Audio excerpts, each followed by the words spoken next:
E falando, vou trazer o Paulo para falar de planejamento urbano, que é um dos pontos fundamentais dentro das possíveis soluções, né, Paulo? Bom dia, galera, todos os co-hosts, os nossos ouvintes. E sim, falando sobre o que está acontecendo, essa tragédia que está ocorrendo no Rio Grande do Sul, o que eu vi de inspiração é como que as cidades elas podem se adequar a essa dimensão do desafio global, que é enfrentamento das mudanças climáticas. Tem um conceito de 2012, porque quando a gente fala de uma catástrofe, aliás, uma crise global, a gente está falando de uma crise que não reconhece fronteiras, e a China tem sido também um dos países bastante afetados por inundações.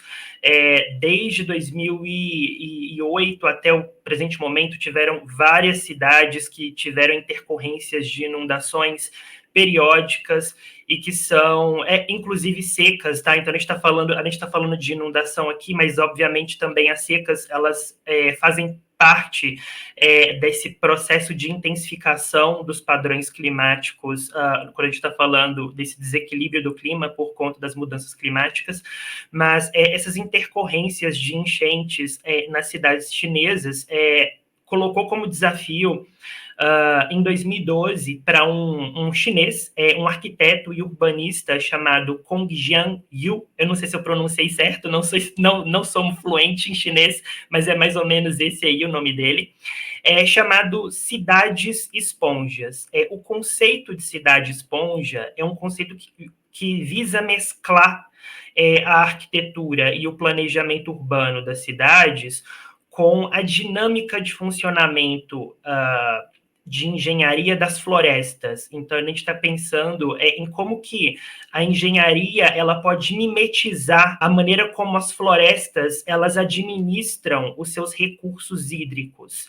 Então, o que eles propuseram? Tá? Hoje existem em torno de 90 cidades chinesas, incluindo aquelas que estão sendo readaptadas para esse conceito de planejamento urbano. E algumas delas que foram construídas do zero, já colocando na sua base esse tipo de arquitetura urbana. E qual que são os fundamentos de uma cidade esponja? Primeiro que ela tem uma capacidade de absorção e de administração da taxa, né, da velocidade de fluxo das águas, que é inteligente. Uma cidade esponja ela pode reter cerca de 70% de águas, de chuvas e inundações, dependendo da intensidade dessa inundação e dos dias dessas chuvas. Então, a gente está falando assim, de uma comparação absurda em termos de eficiência quando a gente compara, por exemplo, as cidades convencionais, que tem como um dos grandes problemas a impermeabilidade. A gente está falando de materiais que são muito impermeáveis, a gente está falando de, muitas vezes, uma lógica de construção de cidades que não consideram como que a água ela vai ser absorvida e ela vai ser conduzida para os seus afluxos, né, para os rios, dentre outros.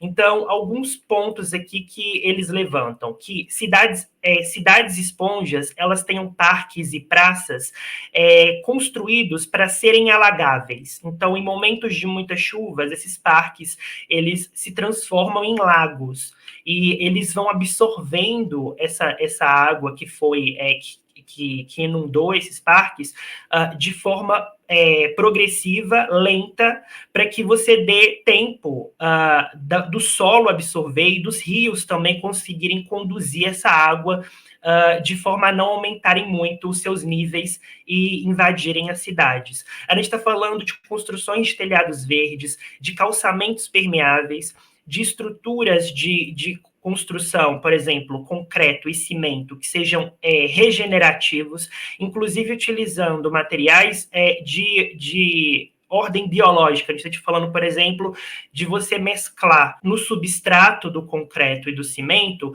bactérias que consigam produzir parte desse material de constituição desse bioconcreto, desse biocimento, porque se você tem um dano, você consegue fazer com que haja regeneração dessa estrutura, uma regeneração pelo menos parcial, a depender desse dano.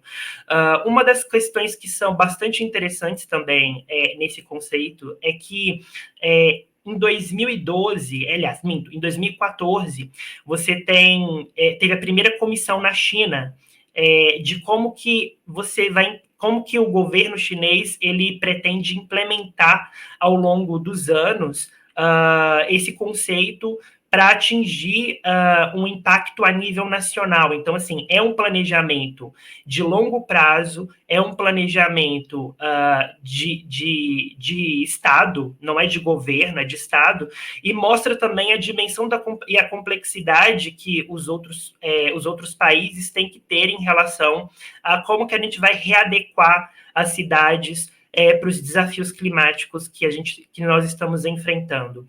Resumidamente, para finalizar, a gente está falando também de biorretenção, que é a capacidade de criação de jardins de chuvas, valas de infiltração. A gente está falando sobre áreas úmidas, a gente está falando sobre infraestrutura de armazenamento de água, quando a gente está falando sobre cidades esponja. Mas a gente também precisa lembrar, eu sei que a gente está falando de tecnologia aqui, eu sei que a gente está falando sobre ferramentas que podem mitigar o que a gente está vendo acontecer no Rio Grande do Sul, em outras regiões do globo, mas eu gostaria também de deixar um ponto, que é um ponto de alarme, porque a gente não pode também pensar as mudanças climáticas do ponto de vista de tentar enxugar o gelo das consequências que estão ocorrendo. Acho que a gente tem que realmente pegar na raiz. E aqui, como um questionamento que eu deixo para a gente refletir, todos nós, os nossos ouvintes, é que saiu uma notícia no The Guardian com mais de 200 cientistas do painel intergovernamental das mudanças climáticas, o IPCC, e nessa pesquisa que foi feita com eles, apenas 6% acreditam que a gente vai conseguir atingir a meta de 1,5% de aumento da temperatura em relação aos níveis pré-industriais. 80% acredita que a gente vai, pelo menos, ter um aumento de 2,5%. Gente, um aumento de 2,5%, assim, é algo potencialmente catastrófico. Então, a gente quase metade dos cientistas desse mesmo painel, acredita que a gente pode, inclusive, ir mais, para 3%, o que eu não sei o que isso significa. A nossa esperança é que a gente consiga se mobilizar enquanto sociedade civil organizada e entenda como que funciona a mecânica política do globo em relação à ONU, em relação ao painel intergovernamental, para que a gente possa pressionar. As previsões são muito desesperadoras. Eu acho que eu não estou sendo alarmista aqui, eu acho que a gente já pode dizer que a situação é grave, e o que está acontecendo o que foi colocado pela Jana é muito interessante, porque o que está hoje, esses padrões de mudança climática, eles são produtos do que aconteceram há décadas atrás. O que a gente está fazendo hoje, a gente só vai ver surtir efeito daqui a algumas décadas também. E a gente está falando de processos que não são mais reversíveis, né? Isso que a gente está fazendo agora, nesse exato momento, não é mais reversível. O que a gente consegue reverter daqui, sei lá, 40 anos, o que quer que seja, que espere pela gente, e a gente não faz ideia do que é. Então, deixo como reflexão o nosso poder de mobilização, que a gente tem visto por várias pessoas individualmente, de forma organizada aqui no Brasil, conseguindo ajudar cidadãos do Rio Grande do Sul, e como que esse poder ele pode ser usado de forma estruturada e de longo prazo para cobrar os nossos governantes uma política que seja inteligente e para mitigar e para conseguir alcançar as metas das mudanças climáticas. É isso.